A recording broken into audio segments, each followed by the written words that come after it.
Welcome back everyone, it is Mike from ManaHoarders. In this video we are bringing you a commander deck tech for a commander spoiled from Kamigawa Neon Dynasty, Hidetsugu Devouring Chaos. You can cast this commander for 3 and a black. You get a 4/4 legendary ogre demon with 2 abilities. The first ability reads, you can pay a black and sacrifice a creature to scry 2. The second ability, you can pay 2 and a red, tap it, exile the top card of our library. We can play that card this turn, and when we exile a non-land card this way, Hidetsugu deals damage equal to the exiled card's mana value to any target. Before we dive into the deck, let's go over a few key points. First up, the final price for this build came in at $124.91. This does not include the price of our commander because we are so early in the spoiler season, no price has really been allocated just yet.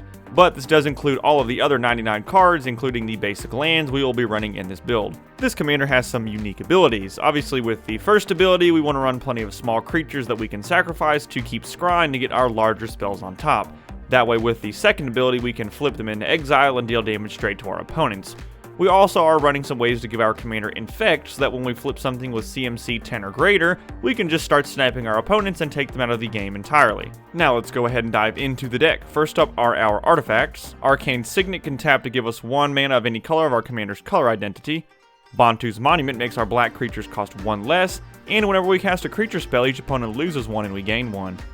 Charcoal Diamond can tap for a black mana. Felawar Stone, we can add to our mana pool 1 mana of any color that a land an opponent controls could produce. Fire Diamond taps for a red mana.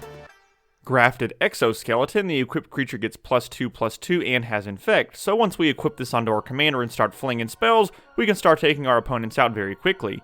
Rakdos Signet can tap to add a black and a red mana. Sol Ring adds 2 colorless mana.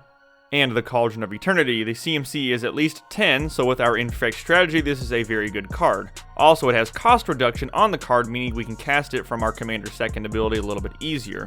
And for 2 and a black, we can tap it and pay 2 life to return target creature card from our graveyard to the battlefield, but we can only do this at sorcery speed.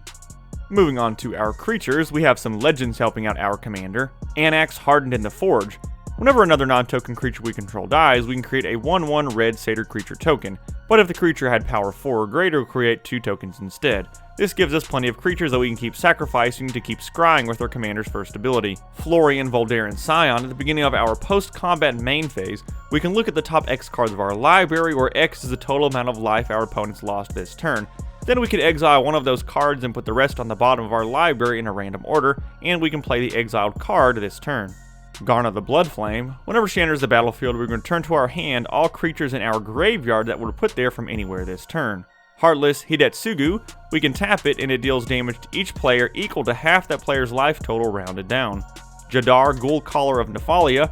At the beginning of our end step, if we control no creatures with Decayed, we create a 2/2 black zombie creature token with Decayed. So this basically gives us a way to keep sacrificing at least 1 creature every turn to keep scrying with our commander. Prosper Tomebound, a very powerful commander in his own right. At the beginning of our end step, we can exile the top card of our library, and until the end of our next turn, we can play that card, and whenever we play a card from exile, we create a treasure token. Tormod the Desecrator, whenever 1 or more cards leave our graveyard, we create a tapped 2/2 black zombie creature token. And Varragoth Bloodsky Sire has an incredible boast ability. Target player searches their library for a card, shuffles their library, and puts that card on top of it. And for our not-so-legendary creatures, Ancient Stone Idol fits in very well with our strategy. A CMC of 10, it is a 12/12, and it has cost reduction. It costs 1 less to cast for each attacking creature. Blood-Soaked Champion, we can pay 1 in the black and return it from our graveyard to the battlefield, but we can only activate that if we attack with a creature this turn, so it basically gives us some recursion. Butcher of Malakir, this card is an auto-include in my mind for any deck that revolves around sacrificing creatures for value. Whenever Butcher of Malakir or another creature we control dies, each opponent sacrifices a creature.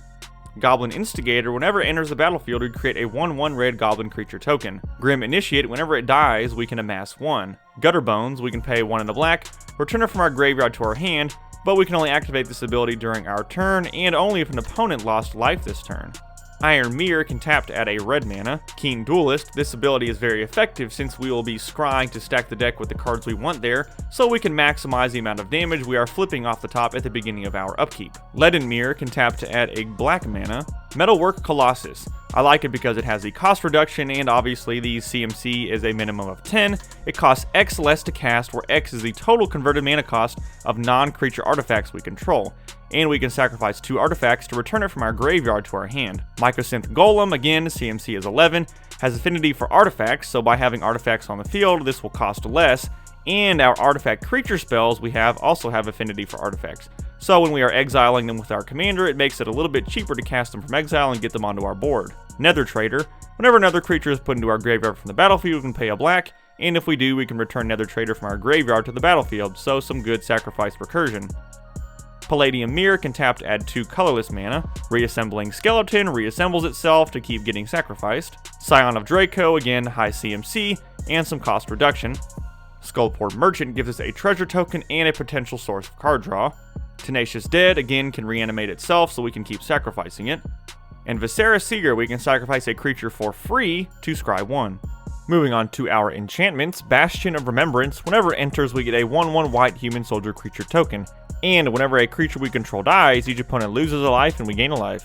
Black Market, whenever a creature dies, it gets a charge counter, and at the beginning of our pre-combat main phase, we get a black mana for each charge counter on Black Market. Blight Mound pumps up attacking pests we control, and whenever a non-token creature we control dies, we get a 1/1 black and green pest creature token. Dread Horde Invasion, at the beginning of our upkeep, we can lose 1 life and amass 1. Glistening Oil, the enchanted creature has Infect, and at the beginning of our upkeep, we'll get a -1/-1 counter. Gratuitous Violence. If a creature we control will deal damage to a permanent or player, it deals double that damage instead. Phyresis, the enchanted creature has Infect. Phyrexian Reclamation, we can pay 1 in the black, 2 life, and return target creature card from our graveyard to our hand. Vampiric Rites, we can pay 1 in the black and sacrifice a creature to gain a life and draw a card. And Vicious Shadows. Whenever a creature is put into a graveyard from play, we can have Vicious Shadows deal damage to target player equal to the number of cards in their hand. Moving on to our instance, Costly Plunder, we can sacrifice an artifact or a creature to draw 2 cards. Dark Ritual adds 3 black mana. Deadly Dispute, we can sacrifice an artifact or a creature to draw 2 cards and create a treasure token. Rakdos Charm, we can choose 1. Exile all cards from target player's graveyard, destroy an artifact, or each creature deals 1 damage to its controller. Seething Song adds 5 red mana. Tainted Strike, the target creature gets +1/+0 and gains Infect until end of turn. Tragic Slip can give a creature -13/-13 as long as a creature has died this turn. Unexpected Windfall, we can discard a card to draw 2 cards and create 2 treasure tokens. And Village Rites, we will sacrifice a creature to draw 2 cards. We will be including 1 Planeswalker in this build, Tepesh Zot, Doom of Fools. The +2 ability can give us some creatures that we can sacrifice to our commander, and with the +1 ability we can potentially draw some cards. Moving on to our sorceries, Blasphemous Act has a very high CMC, but it also has the built-in cost reduction, meaning we are more likely to cast it from exile if we flip it with our commander. Brass's Bounty, another decently high CMC, but I like the fact that it can generate tons of treasure tokens, which can also benefit us if we want to exile multiple cards and cast them. Bubbling Muck, until end of turn, whenever a player taps the swamp for mana, it produces an additional black. Fevered Suspicion, 8 CMC, each opponent exiles cards from the top of their library until they exile a non-land card, and we can cast any number of spells from among them without paying their mana costs. Krenko's Command creates 2 1/1 red goblin creature tokens, literally to be used for our commander to keep scrying. Read the Bones, we can scry 2, draw 2, and then lose 2 life. Seize the Spoils, we can discard a card to draw 2 and create a treasure token. Victimize, we can choose 2 target creature cards in our graveyard, sacrifice a creature, and then return the chosen cards to the battlefield tapped. And Volcanic Salvo, again a very nice high CMC. It also costs X less to cast, where X is the total power of creatures we control, deals 6 damage to each of up to 2 target creatures and or planeswalkers.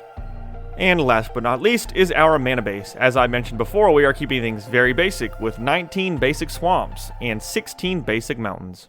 And just like that, we've reached the end of this Commander deck tech for Hidetsugu Devouring Chaos. I really hope you enjoyed this video. If you did, be sure to hit that like button, subscribe, tell your friends about us, and leave a comment down below. Let us know what commanders you would like to see us build around in the future.